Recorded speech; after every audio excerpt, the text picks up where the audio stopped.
Perfect, perfect, perfect. Eliyahu Cohen merupakan seorang rakyat Mesir berbangsa Yahudi yang lahir pada 1924 di Alexandria, Mesir. Di awal usianya, Eliyahu Cohen atau lebih dikenali sebagai Eli Cohen telah bekerja secara rahsia dengan menyeludup masuk warga Yahudi yang berada di Mesir masuk ke Israel secara haram. Selepas krisis Suez pada 1956, Eli Cohen tiba di Israel dan berminat untuk menyertai intelijen ketenteraan Israel tetapi tidak diterima ketika itu.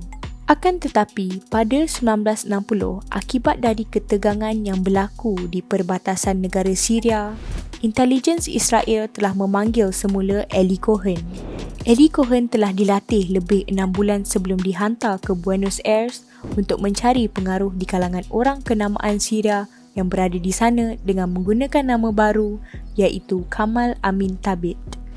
Semasa berada di negara Amerika Selatan itu, Cohen atau Kamal Amin Thabit telah melakukan penyamaran sebagai seorang usahawan yang kaya. Cohen telah berjaya mendapat kepercayaan dan menjadi rakan kepada orang berpengaruh Syria di sana iaitu Kolonel Amin Al-Hafiz.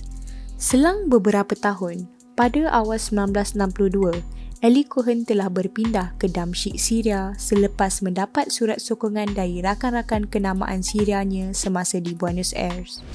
Dengan membawa watak sebagai seorang yang berpengaruh, Cohen banyak mengadakan parti di rumahnya yang ramai dari kalangan tetamunya adalah dari anggota tertinggi tentera Syria. Hubungan yang akrab dengan pemimpin tertinggi Syria ini membolehkan Cohen memperoleh lebih banyak maklumat berkaitan politik dalaman negara itu.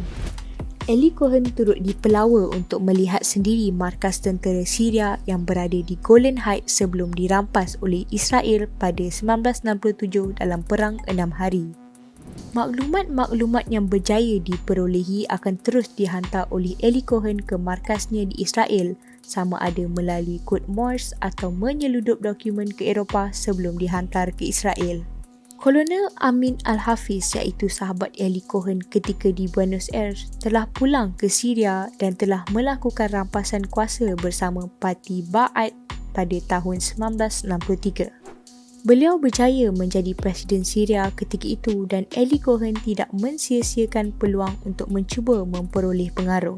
Eli Cohen telah pulang ke Israel untuk cuti di penghujung tahun 1964 dan sekembalinya ke Syria, Cohen mula semula untuk menghantar kod maklumat ke Israel.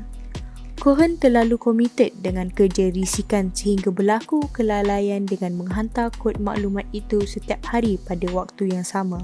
Kerja risikan Cohen itu berjaya dihidu oleh pasukan counter-intelligence dan mereka berjaya menjejaki dari mana punca gangguan transmisi yang dihadapi oleh kawasan kejiranan Cohen ketika itu.